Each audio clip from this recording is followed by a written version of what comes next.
जय श्री कृष्णा। दोस्तों, कहते हैं आस्था की सही परीक्षा तब होती है जब आप जो चाहे वह भगवान आपको ना दे, लेकिन तब भी आपका विश्वास उनमें कम न हो। नमस्कार दोस्तों, स्वागत है आपका हमारे राधे कृष्ण के चैनल पर, जहां मिलते हैं आपको ज्ञानवर्धक, मोटिवेशनल और स्पिरिचुअल वीडियो। आप सुन रहे हैं श्रीमद् भागवत गीता के एक शानदार सीरीज, जिसका नाम है भागवत गीता से मिलने वाली सीख। और आज हम जानेंगे कि श्रीमद् भागवत गीता के 15वें अध्याय से क्या सीखा जा सकता है। इस वीडियो में हम बात करेंगे 15वें अध्याय के सार की, बहुत ही सरल भाषा और आसान से शब्दों में। श्रीमद् भागवत गीता के 14वें अध्याय में हमने जाना कि किस तरह से हमारा स्वभाव और यह संसार 3 गुणों में बटा हुआ है। यह 3 गुण क्या है और इनका हमारे जीवन पर क्या प्रभाव पड़ता है। श्रीमद् भागवत गीता के 15वें अध्याय में हम जानेंगे कि किस प्रकार से यह दुनिया एक भ्रम जाल है, कैसे हम इनमें उलझकर रह जाते हैं और कैसे इस भ्रम और उलझन से निकलकर हम अपने लक्ष्य को प्राप्त कर सकते हैं। तो चलिए विस्तार से जानते हैं श्रीमद् भागवत गीता के 15वें अध्याय से मिलने वाली सीख और शिक्षाओं के बारे में। इस अध्याय में श्री कृष्ण अर्जुन की संसार के प्रति विरक्ति विकसित करने में उसकी सहायता करने के लिए उसे भौतिक संसार की प्रकृति को प्रतीकात्मक शैली में समझाते हैं। वे भौतिक संसार की तुलना ऊपर से नीचे अश्वत्थ बरगद के वृक्ष के रूप में करते हैं। देहधारी आत्मा इस वृक्ष की उत्पत्ति के स्रोत और यह कब से अस्तित्व में है और कैसे बढ़ रहा है को समझाने के बिना इस जन्म के दूसरे जन्म में इस वृक्ष की शाखाओं के ऊपर नीचे घूमती रहती है। इस वृक्ष की जड़ें ऊपर की ओर होती है क्योंकि इसका स्रोत भगवान में है। वेदों में वर्णित सकाम कर्म फल इसके पत्तों के समान है। इस वृक्ष को प्राप्त शक्ति के 3 गुणों से सींचा जाता है। यह गुण इंद्रिय विषयों को जन्म देते हैं, जो कि वृक्ष के ऊपर लगी कपलों के समान है। इस अध्याय के प्रथम श्लोक में भगवान कहते हैं कि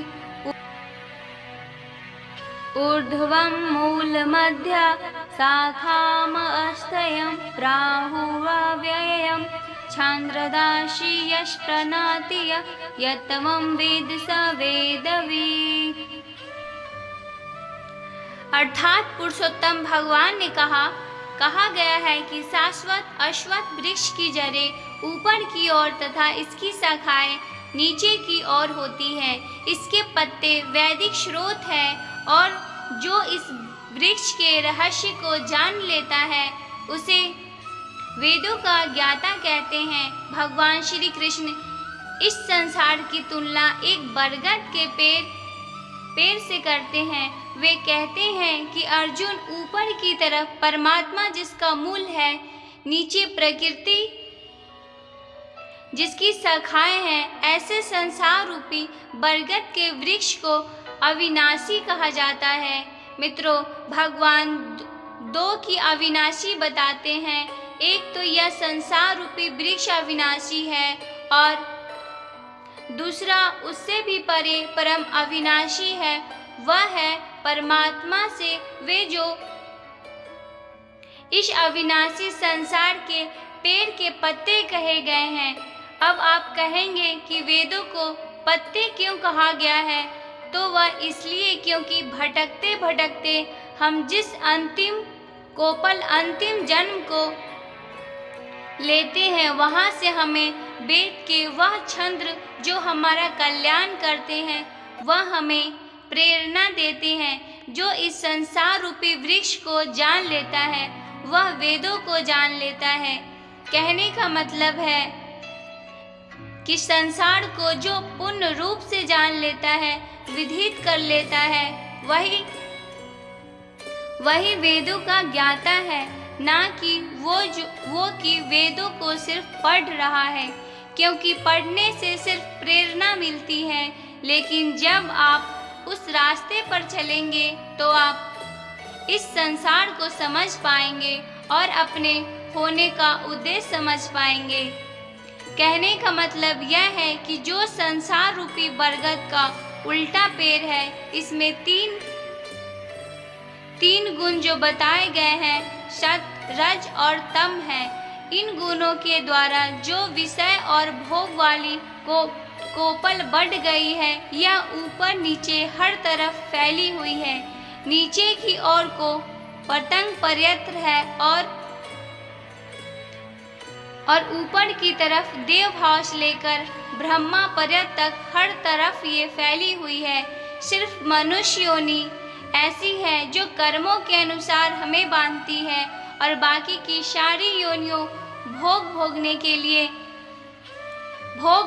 के लिए है। इसलिए मनुष्य रूपी यह जो हमें जन्म मिला है, इस रूप में हम आए हैं, तो क्यों न अच्छे कर्म करें, वह कर्म करें जो कि भगवान ने श्रीमद् भागवत गीता में बताए हैं कि आप अगर उस नियत कर्म को करते हैं तो आप भगवान तक की दूरी तय कर सकते हैं।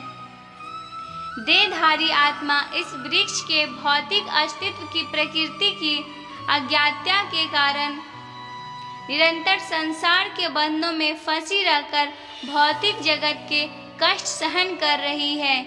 इसलिए श्री कृष्ण समझाते हैं कि विरक्ति की कुलाह से इस वृक्ष को काट डालना चाहिए, कि फिर हमें वृक्ष के आधार की खोज करनी चाहिए, जो कि स्वयं परमेश्वर है। परम स्रोत भगवान को खोजकर हमें इस अध्याय में वर्णित पद्धति के अनुसार उनकी शरणागति ग्रहण करनी चाहिए, और तभी हम भगवान के दिव्य लोक को पा सकेंगे, जहां से हम पुनः इस लौकिक संसार में नहीं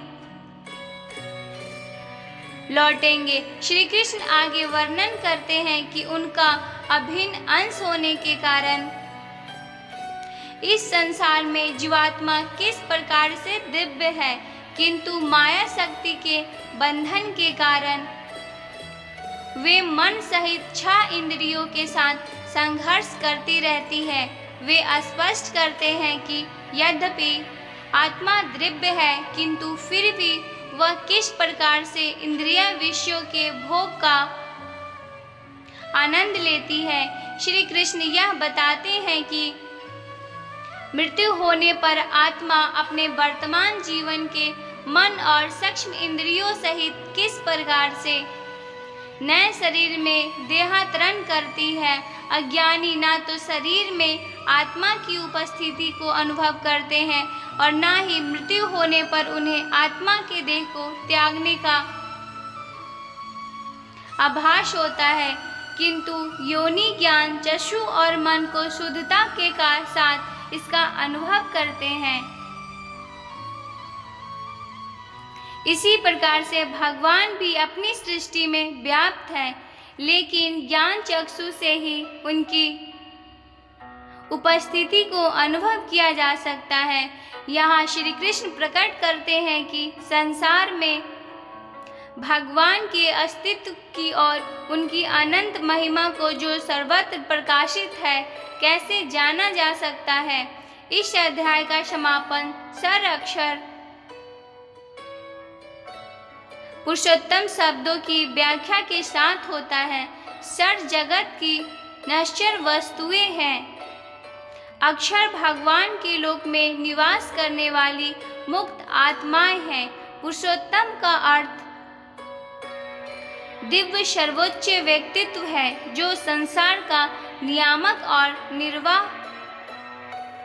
निर्वाह है। वह अविनाशकारी और अविनाशी पदार्थों से परे हैं। हमें अपना सर्वस्व उस पर निछावर करते हुए उसकी आराधना करनी चाहिए। श्री कृष्ण कहते हैं कि इस पेड़ की सखाए के अंत में नई कौपल मनुष्य की इच्छाओं को दिखाती है। यह पेड़ हर दिशा में इस तरह से बढ़ा रहा है कि ज्ञान के अभाव में मनुष्य इसमें उलझ कर रह ही जाता है, और जो इस पेड़ के रहस्य को जान लेता है वह परम ब्रह्मा को प्राप्त हो जाता है। इसलिए इस माया वाले जीवन रूपी बरगद के पेड़ को ज्ञान की गुलहरी से काटकर उचित योग का पालन करके उस परम ब्रह्मा को ढूंढना चाहिए, और जिसका मोह मान सम्मान अपमान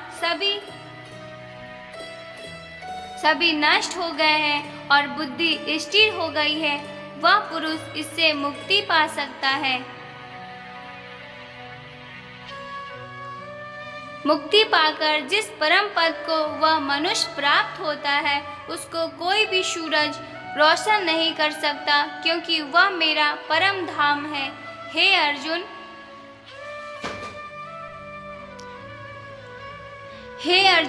यह जान लो कि मैं सूर्य के तेज समान हूँ, जो पूरे ब्रह्मांड को प्रकाशित करता हूँ। सूर्य का तेज और अग्नि की दीप्ति से ही उत्पन्न होती है। पृथ्वी पर व्याप्त रहकर मैं सभी जीवों को अपनी शक्ति से पोषित करता हूँ। चंद्रमा के रूप में मैं भी सभी पेड़ पौधे और वनस्पतियों को जीवन रस प्रदान करता हूँ। मैं सभी जीवों के उदर में पाचन अग्नि के रूप में रहता हूँ। भीतरी श्वास और प्रवास के संयोजन से 4 प्रकार के भोजों को मिलाता और पचाता हूँ। मैं समस्त जीवों के हृदय में निवास करता हूँ, और मुझ में ही स्मृति ज्ञान और विस्मृति आती है। केवल मैं ही सभी वेदों द्वारा जानने योग्य हूँ। मैं वेदांत का रचयिता और वेदों का अर्थ जानने वाला हूँ। हे अर्जुन, इस मानव शरीर में आत्मा मेरा ही अंश है, और यह आत्मा ही मृत्यु के बाद दूसरे शरीर में चली जाती है। यह शरीर कान, आँख, त्वचा, जीभ, नाक और मन से ही इंद्रियों का और वासनाओं का सेवन करता है, और यह केवल ज्ञानी जन ही जानते हैं। इस संसार में शरीर नाशक है और आत्मा अविनाशी है, और इन सब में सबसे श्रेष्ठ है परमात्मा, जो कि सब लोगों का पालन पोषण करता है। इसलिए मैं ही पुरुषोत्तम हूँ। इस अध्याय के अंतिम श्लोक में भगवान कहते हैं, इति गुह्यतम शास्त्रमिदं मुक्ति महानाज्ञा एतं बुद्धित्वा बुद्धिमानस्य कृतं कृतस्य भारत।